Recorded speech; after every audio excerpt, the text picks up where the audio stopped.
one of the perks of working at Fotoskolan Stockholm is that I get to go to Barcelona once every year with the students.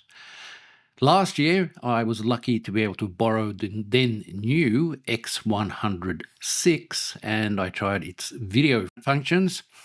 And you can check out a mini review of that here on the site.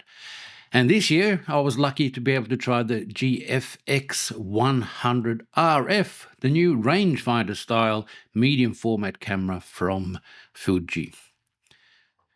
Just looking at the specs, it's pretty obvious it's going to be a camera that appeals to me, reasonably small for what it is, and it's got a 28mm equivalent lens. And anybody that follows me knows that I think that 28 is great, so it looked like it was going to be a perfect fit for me, and I brought it along this year to take some photos of what was happening and just basic some behind-the-scenes type stuff. And I am there to work as a teacher, so I don't really have a lot of time to spend doing any sort of advanced or really thought-out photography, but I used it as a travel camera, which is probably what it's meant to be, and I have to say, I was quite impressed. I pretty much used it more or less all the time in aperture priority, with continuous autofocus that I used back button focus to steer, and for the type of photography I was doing at the time, it was great.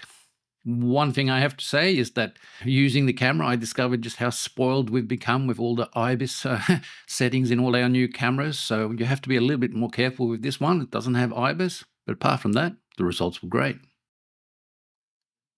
Not being able to change lenses is going to be a bummer for some people, but as I say, 28 is great. So you just need to get to learn how to use that focal length and things will work out great. With the resolution of the camera, it's always possible to crop in a little bit as well if you want to get a little bit closer. But as a travel and landscape type camera, I think it's a pretty good sort of focal length to use.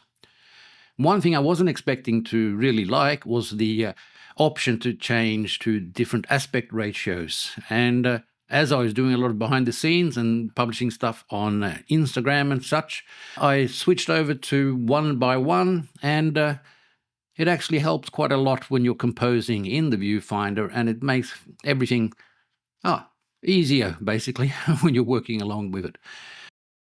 I still kept the raw files, and the raw files are full resolution, so I could always just go back and do another crop of something that I wanted. But all in all, I must say that I am pretty impressed with the camera. It worked pretty much flawlessly.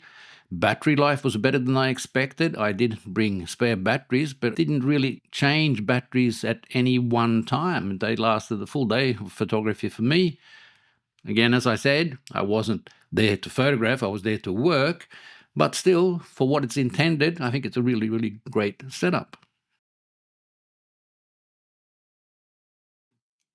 I might even have to go on record saying that this has probably replaced my all-time favorite medium format camera, which was the Mamiya 6 with a 50mm lens. But because of the autofocus, the better viewfinder, and digital photography, you don't have to mess around with film, I probably have to put this one on the top of my medium format list at the moment. There is one major problem with it though.